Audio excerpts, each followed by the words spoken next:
All right, good morning. This is fantastic. I think I've been to every one of these events except one, and this is just an awesome audience. So blockchain is becoming cool again. And the reason is because it's no longer about crypto kitties or Bored Ape Yacht Club NFTs. It's because there are hundreds and hundreds and hundreds of real-world use cases, production use cases. And we're here to tell you about one of those use cases, real-world asset tokenization. So as Gab mentioned, my name is Andrew Aitken, and I'm the Chief Open Source Officer for Hedera and a FINOS board member. And I have a true expert in this space, and I'm excited to tell you about real-world asset tokenization, Duncan Moir, who's the Senior Investment Advisor at abrdn.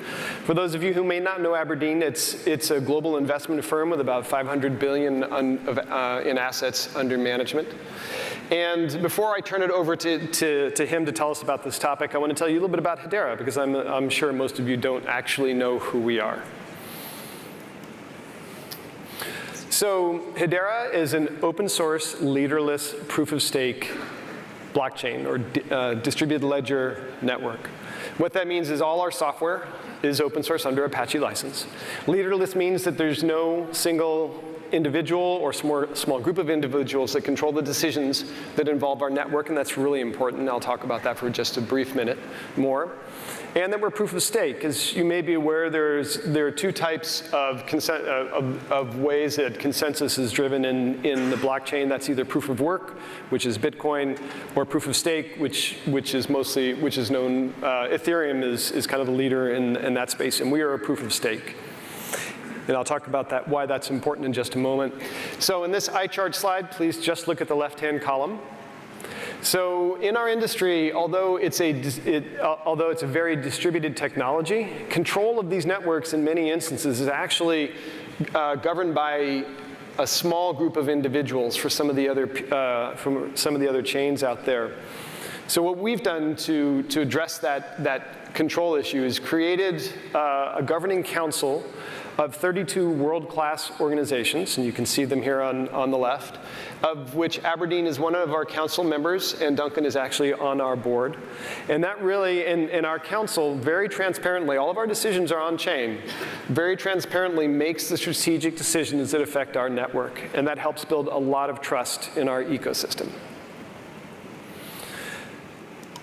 So one thing that does make one of the other things that makes us unique in this space is how our consensus mechanism is architected. It's called Hashgraph.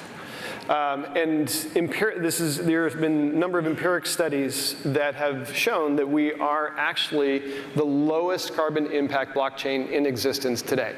And I'm not picking on Visa, just happens to be a round number, but you can do 1,000 transactions on our network to one Visa transaction. So we're very, very proud of that fact that Hedera is the lowest carbon impact, and in fact, with our own carbon offsets, we are a negative carbon impact blockchain.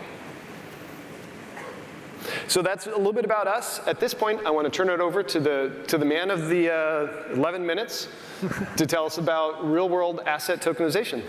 Thank you, Andrew. Yep, to the right. Yep, okay, thank you. Morning. Getting the fund manager to talk to technologists is unusual, but glad to be here. So, as Andrew said, I'm a board member of Hedera Hashgraph LLC, and I run the digital asset business at abrdn, where we have activities across crypto investment products, tokenization, and strategic investments, and that's where the council membership at Hedera comes in, where we run a node on the network and help contribute to overall governance of the network. So what we're doing there is trying to integrate, the new tech into our old tech. And asset management and buy side is not always known for innovation and cutting edge technology, but we have been in the past, okay? The open-ended fund is like the backbone of the buy side world. And an amazing piece of innovation that gave people the ability to invest in a collection of stocks, of bonds in a liquid way, and it employed cutting-edge technology to run it. 1920s, mechanical calculator, absolute cutting-edge technology when the open-ended mutual fund was created. Fortunately, over the last 100 years, the technology has improved, but bizarrely, the fund structure has remained the same. We've maybe added a few layers of complexity on top of it, a few opportunities for lawyers to make some more money, but generally speaking, it is the same. And that means, as you can imagine, it has problems. It's probably no longer fit for purpose to help us serve our clients as best we can. Blockchain and distributed ledger technology can help with this. Tokenization in particular. What do I mean by that? Well, tokenization for buy side is about representing ownership of an asset that could be a fund, it could be a security, it could be a building on a distributed ledger. So we're not relying on individual centralized parties to manage the books and records. We have it on one single ledger that we can all see and we can all use. And that brings with it a number of benefits in dealing with some of the problems of fund management today. Two of the big opportunities we see here are creating operational efficiencies for the fund operating model, and I'm going to upset one of the prior panelists, democratization of finance. I need to maybe change that to access. What do I mean here? If you imagine a fund structure today has lots of different service providers, lots of different stakeholders. On the service provider side, we've got your administrator, your custodian, your depository, your auditor, and a number of others, trustees as well. Each of them maintaining their own records for the fund, each of them communicating with one another and reconciling the records. That creates delays in the reconciliations, it creates additional costs for the fund, and ultimately the end investor. By moving the record keeping onto a distributed ledger, we can have all parties operating off of a single source, not communicating between one another, but communicating with that ledger.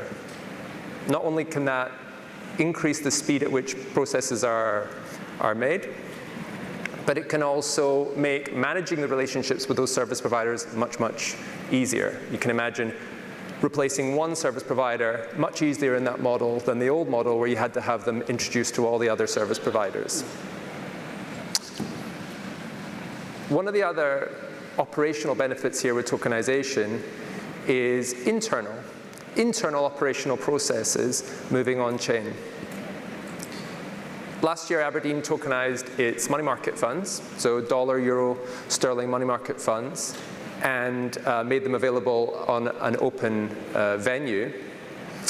And one of the innovations we are now working on is posting those money market funds as collateral for our swaps with banks. In today's world, when we need to post margin to a counterparty, we need to unwind our money market fund position to get cash, post the cash, and then we can earn the interest on the cash.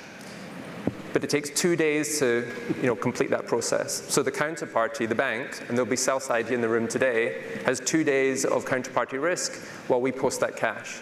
And then we only earn the cash return.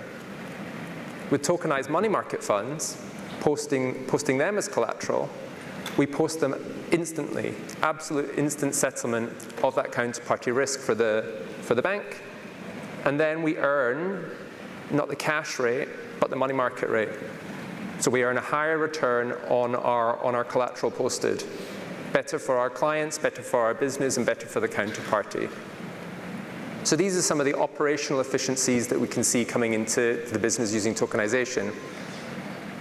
On to democratization of finance, which is the one that everybody jumps to when we talk about tokenization. Everybody jumps to asset tokenization, splitting private equity funds into 1 million pieces.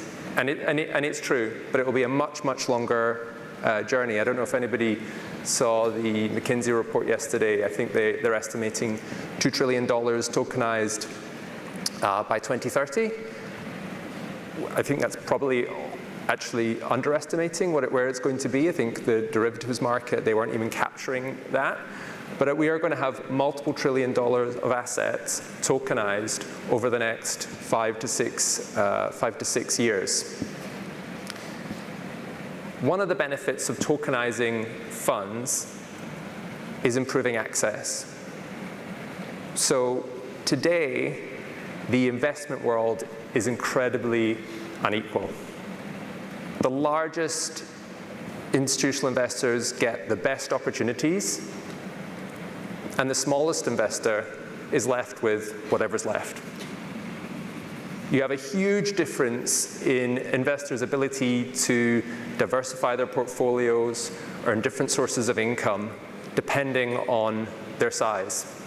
And that's because that 100-year-old fund model has high costs, creates high barriers to entry and high hurdles to offer the best opportunities, investment opportunities, to the smallest investors. Right? There's minimum account openings, there's trading costs, there's all those other service provider costs on top that mean that we can't offer every investment to every investor. But what we can do here with tokenization is take some of the most unique opportunities, the private credit, the private equity, the real assets, record the ownership on a distributed ledger, tokenized, and then fractionalize those tokens into 100, 1,000, 10,000 pieces. We can take a minimum investment of $10 million for a private equity fund and make it $10. Then we can have those tokens admitted to a regulated digital market. So Aberdeen invested into a company called Archax 2 years ago. They're the only FCA-regulated digital securities venue. And we can offer those tokens out to the market. With enough players, enough customers coming in, and brokers connecting, and wealth managers connecting, and market makers connecting, we can create liquidity on something that previously had no liquidity. We can create price discovery. I mean, my background is investing in hedge funds. I can tell you that trying to get rid of an illiquid hedge fund investment is nigh on impossible. You're picking up the phone, you're calling 1 or 2 people that you know to try and get a price. You have no idea if that's a good price. There's very, very limited price discovery in this market. We can bring price discovery into private assets using tokenization.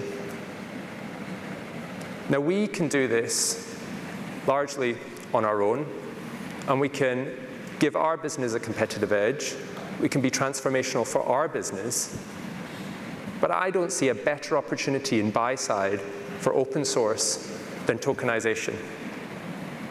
If every buy-side firm in this room got together and started building solutions to create operational efficiencies for the fund operating model, you're not just going to transform your own businesses, but you're going to transform the asset management industry overall.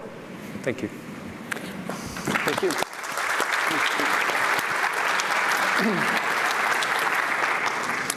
Thanks, Duncan. That was a great overview for one aspect of real-world asset tokenization. Keep in mind, it's not just being done in DeFi, but you can also see some interesting use cases around tokenization of diamonds, buildings, all sorts of other types of assets. So one last slide here. So Hedera has contributed 2 of our solutions or our platforms to FINOS. One is that allows, and it's through the Zenith SIG. So one solution is a collection of tools that allows you to build pilots or POCs around creating your own stablecoin. And then the other is our Guardian platform, which is a full production platform for building ESG pilots and solutions. And we've got some incredible use cases today that run on top of Guardian. So I just wanted to let you all know that that's available. I encourage you to come and meet a couple of our folks from our team that are at our booth right outside the door and learn more about how you can get started in building some of your own pilots and programs in FINOS with Hedera. So thank you very much for your time. Duncan, thank you very much for your overview of real-world asset tokenization. Thank you.